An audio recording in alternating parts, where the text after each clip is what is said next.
If I ask you to bake a cake, you instinctively know the batter changes from liquid to solid and gets hot, even though I never explicitly said so. But for standard language models, these unstated physical changes are often invisible. This paper introduces neural process networks to bridge that gap by teaching models to simulate the hidden dynamics of the world.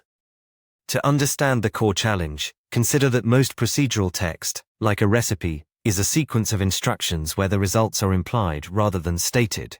When a recipe says bake, it implies a change in cookedness and temperature, but traditional models struggle to represent these unstated state changes. Without tracking these invisible variables, a model cannot truly comprehend the narrative or generate coherent next steps. To solve this, the researchers shift the perspective from reading text to simulating a process. While traditional approaches might just track linguistic patterns, the neural process network treats the document as a simulation, where verbs function as learned operators. In this framework, an action isn't just a word, it is a function that actively transforms the state of an entity, such as modifying its temperature or shape.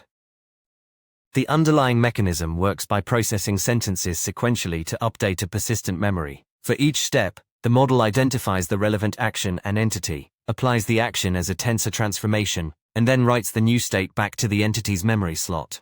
Crucially, the system learns what these actions actually do, like identifying that boil changes temperature, using weak supervision from the text itself. The validity of this approach is backed by strong empirical results on recipe datasets. The model achieves an F1 score of 55.39 on entity selection, significantly outperforming recurrent baselines, while the learned action embeddings naturally cluster by function, grouping similar actions like cut and slice together.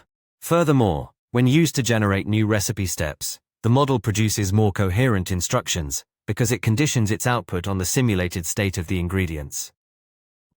By explicitly modeling verbs as operators that transform the state of the world, this paper demonstrates that deep learning models can move beyond surface patterns to capture causal dynamics. To explore more about neural process networks and entity tracking, visit emergentmind.com.